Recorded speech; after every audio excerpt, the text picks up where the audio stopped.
Selamat datang Mbak Hasida Wulandari. Mbaknya lebih nyaman dipanggil siapa? Bulan saja. Oke, saya senang ya Mbak Wulan bisa hadir pada hari ini. Bagaimana perasaannya Mbak Wulan? Cukup baik. Oke, sebelum kita memulai sesi konseling ini, izinkan saya memperkenalkan diri. Nama saya Sarah Fadila Ramadhani. Di sini saya akan mendengarkan serta membantu Mbak Wulan untuk mencari cara untuk mengatasi solusi yang Mbak Wulan hadapi. Oke, selanjutnya, kenapa Mbak memutuskan untuk datang ke sesi konseling pada hari ini? Hal yang memutuskan saya untuk datang pada sesi konseling kali ini karena saya merasa ada masalah dalam diri saya, terutama dalam kurangnya rasa percaya diri saya dalam berbagai situasi atau ketika akan memulai sesuatu.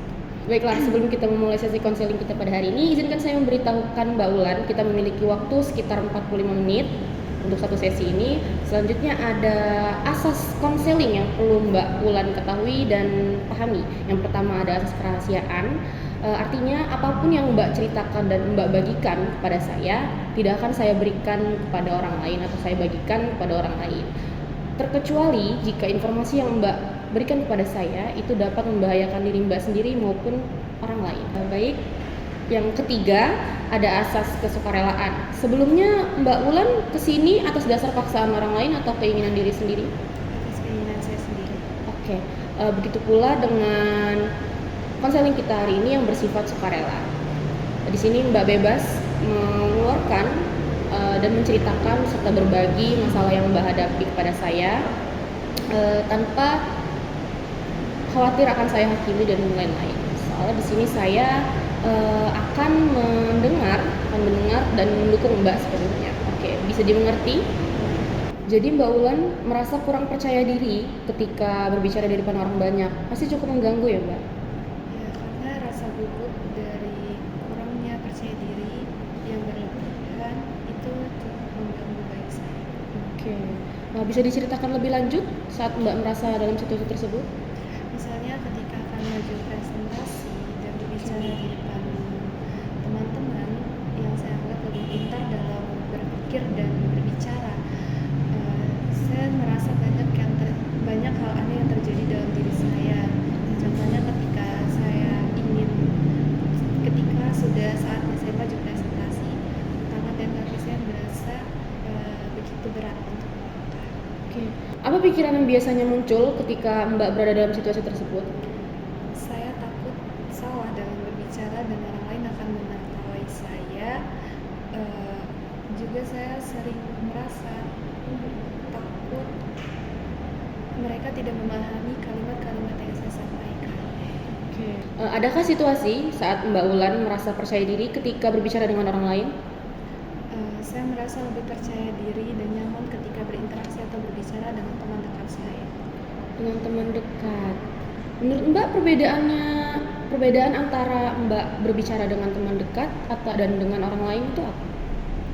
Karena ketika saya berbicara dan berinteraksi dengan orang terdekat saya tidak merasa takut dihakimi. Oke. Berarti Mbak lebih nyaman ya ketika berbicara dengan teman dekat karena tidak ada perasaan takut dihakimi. Menurut Mbak, apa yang bisa Mbak lakukan untuk mengatasi masalah tersebut?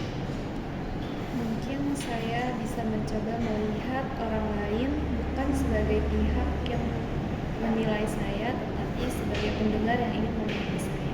Oke. Apa langkah pertama yang muncul ketika Mbak mengucapkan kalimat tersebut?